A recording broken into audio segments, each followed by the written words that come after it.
Alright,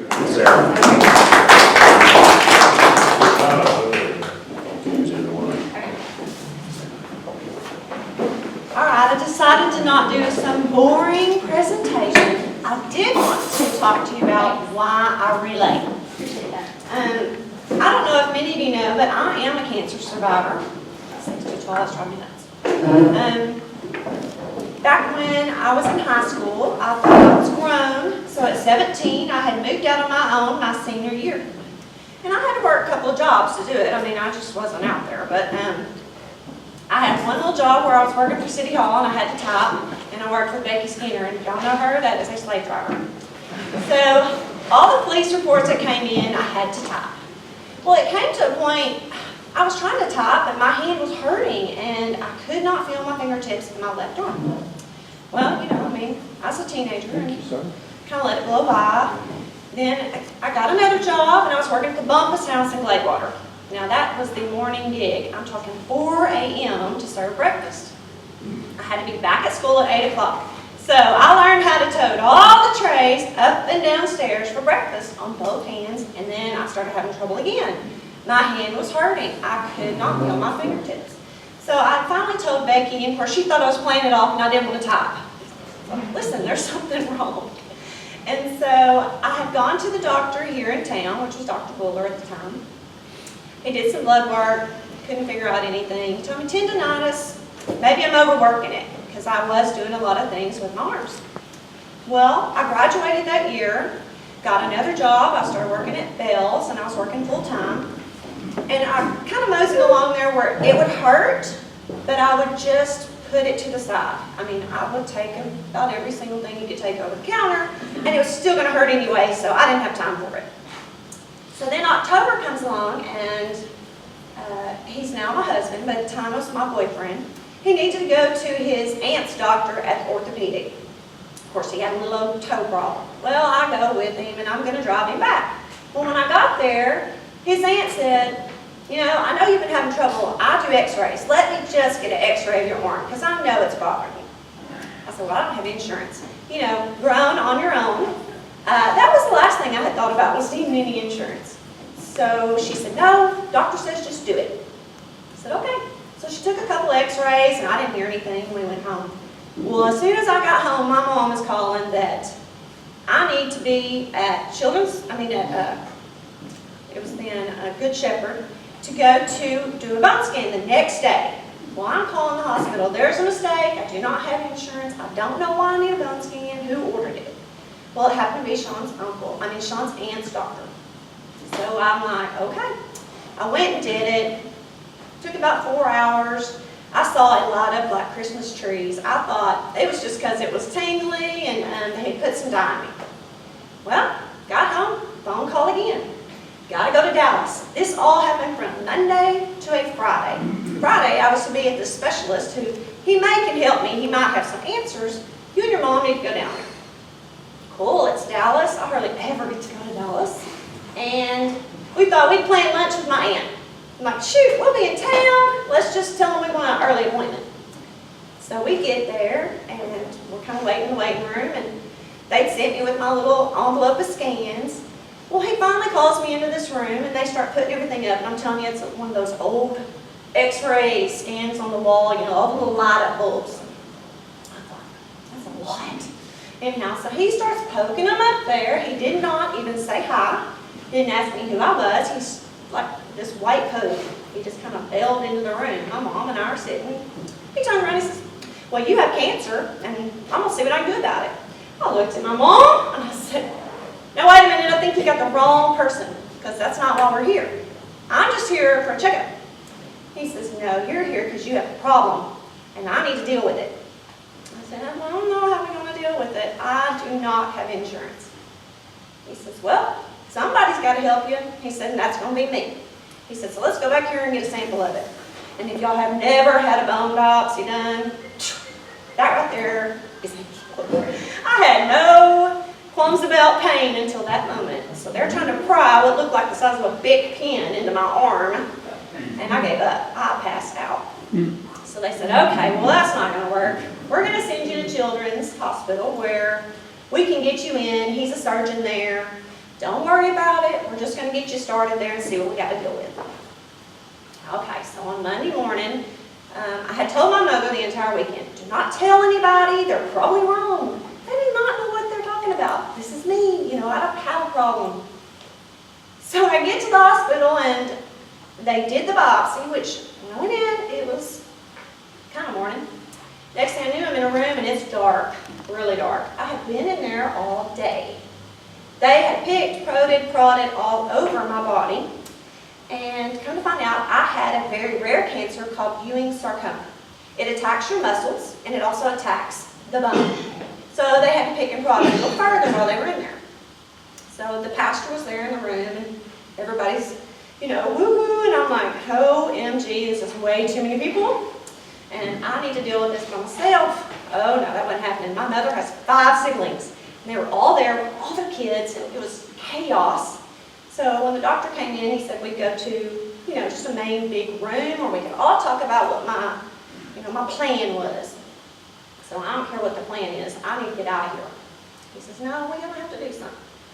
So they got a whole group of what they called fellows. They had several doctors. One actually came in from out of country, and he had dealt with this type of cancer before.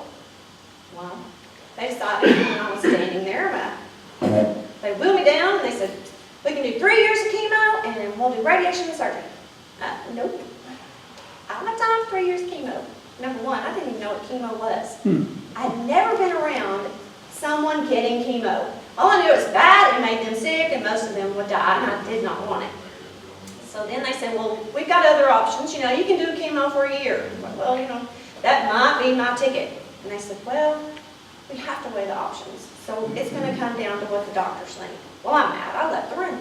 I'm like, y'all just don't know who you're messing with. So I left the room, went down to my room. My whole family stayed in to listen to it all, and I could care less. I had no idea what I was dealing with. Too young. And I'm thinking, bills. These are my bills. I'm an adult now. I cannot do this by myself. So anyhow, I kind of trucked on a little bit. I stayed in from October to my 19th birthday, which was November 19th. That was my first road trip back home. I was slick, not a hair on my head. My mom's wanted to throw me my big 19th birthday party.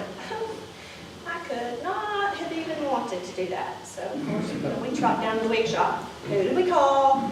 We started calling the women clinics. American Cancer Society had a place in Longview. They told me where to go. I said, okay. So I went and got my nice little wig. A wig. It was big and curly, just like I wanted. You know, the hair you always want, you can pick it now. So that's what I did. I had this big, curly, blonde wig.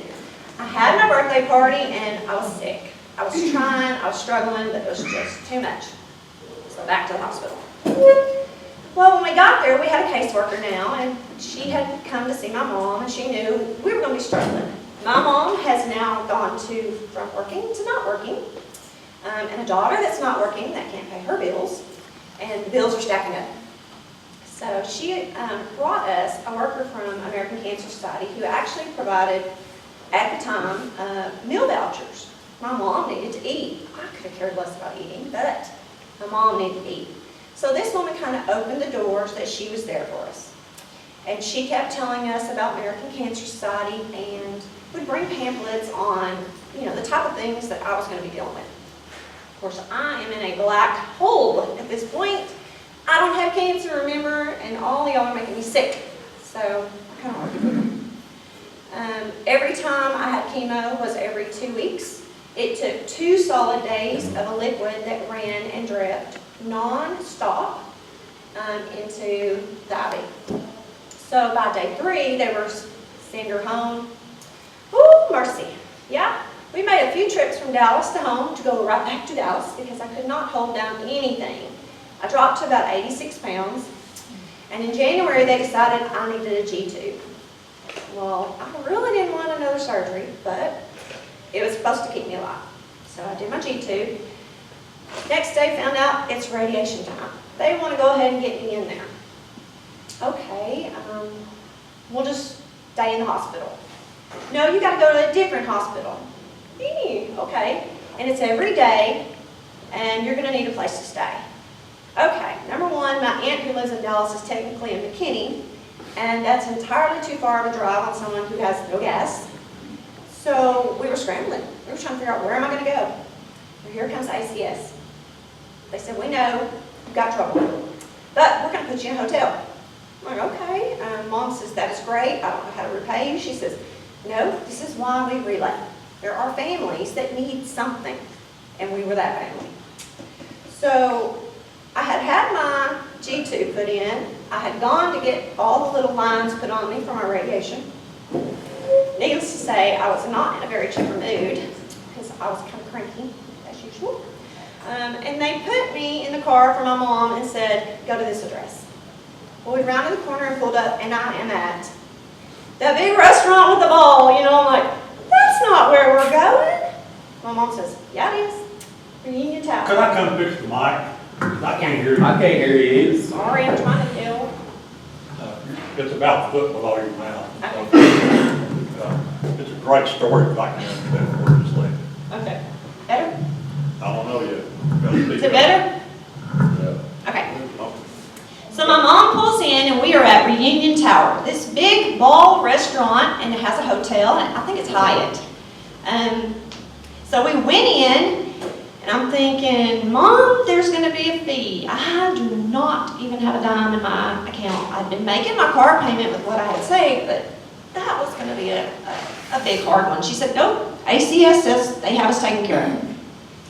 So we got to the register. They gave us our room key. And I turned around, and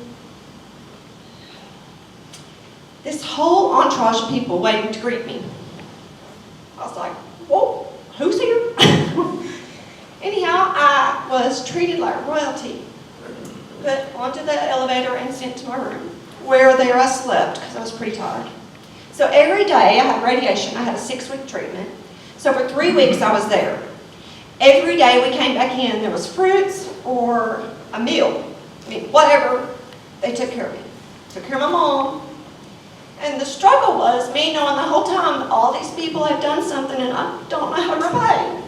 So that hotel time had finally ran up, and I was sent to another hotel. I was like, it's probably going to be day 6. My mom starts laughing. I'm like, it don't matter as long as we can get there. And the Cancer Society had sent us to the West End at the Galleria Mall. Now that, for a young girl who likes to shop, that was heaven. I'm like, yes. So we got our room, greeted very nicely, and American Cancer Society had sent some meal tickets so that we could order in service. And I don't know how much they do now as far as all of that, but somebody was donating. So we stayed there until my radiation was over, and then about the last 3 days, they told me I had to do a little more radiation, so they put us in Ronald McDonald House. And if you've never been there, oh my gosh, I met some of the greatest people there. I met a little girl who later died, but she was like my little sister. So I took care of her, and that kept me busy. There was also a little boy there, and he's from Sulphur Springs, and his mother kept my mama busy because she would watch the little boy for her, and that would give mom a chance to sleep. I mom feel like she was doing something because, like I said, I was 18 or 19, and I thought I knew everything. So it rolled around, and they told me it was time for surgery. Well, I knew the bills were coming. My dad was calling, and I had hospital bills like y'all just don't know. Matter of fact, we played a game. One day we opened the bill, and I said, well, mine's $36,000, and my mom goes, mine's 18. I said, oh, winner, I won. I said, it paid in 30 days. Yikes. So, you know, the bills kept coming, and the anxiety was building. Well, ACS came along, she said, you know, you probably could get disability. I was like, never thought about it. You know, I had worked a year.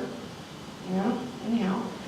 So I went ahead and proceeded with that. She helped. She got my mom the phone numbers, you know, tried to help us because at this point now I'm at the hospital and I'm preparing for a surgery that is going to be very in-depth to take the cancer out.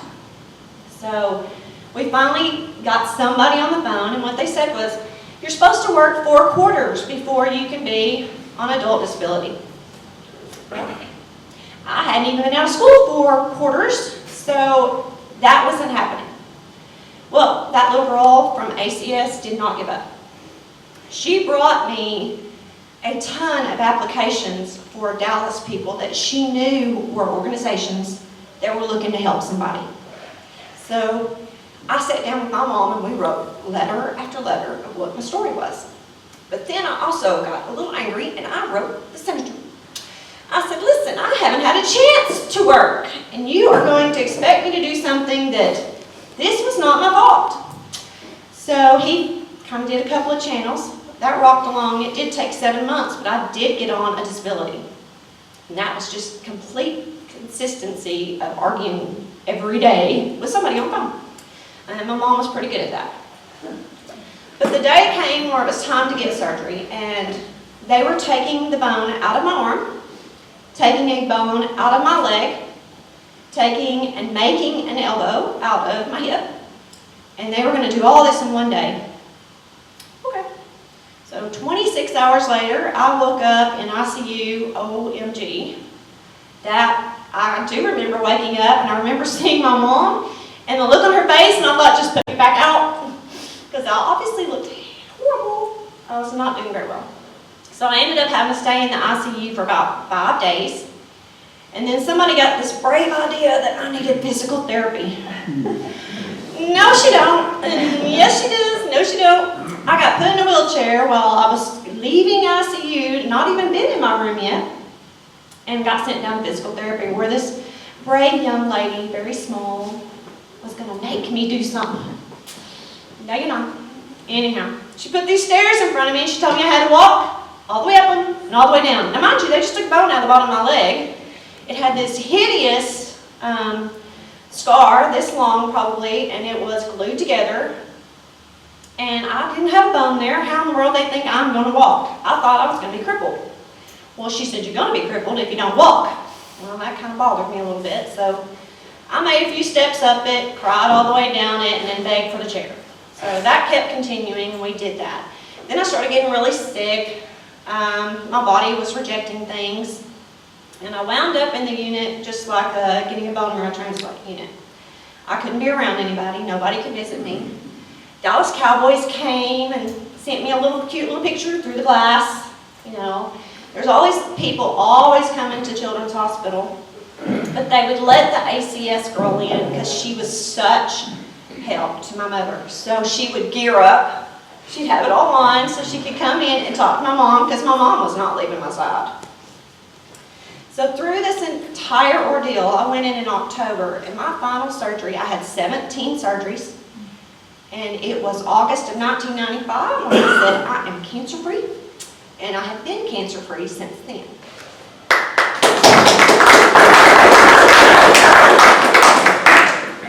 But that is why I relay. There are other people out there that are still doing what I had to do, and I want to raise money to find a cure, help them, provide them with the 1-800 number that ACS does do. There is somebody on that phone 24 hours a day. We put people in all areas at the centers, and we also have overnight hospitality homes. It's a big, huge new one in Houston. So whenever you give money to that, it's not giving it to me directly, and it's not given to a family directly, but it's touched by millions, because you do not realize how many people cancer affects. Each person has family, and that family's struggling. One of them's not working. One of them's trying to figure out what to do with their kids. You know, you've got daddies that are now raising grandbabies, you know, because mom's in the hospital. So anytime you start hearing the word cancer, I know we all cringe, but it's coming. It's coming to somebody's family. And just recently in Upshur County, in the past year, we've lost 3 children. Not adults, but children. One the age of 7, just a week ago. She had the same type of cancer I had, and they could not stop it. A little boy last year from Union Grove, same type of cancer I had, and they couldn't stop it. So, every time y'all see me going, are y'all going to support Relay for Life? It's not just about me, but it's because it's a passion for me. And I want y'all to understand why I do it. Thank you.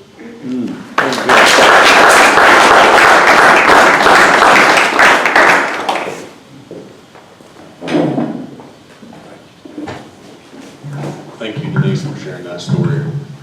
Incredible.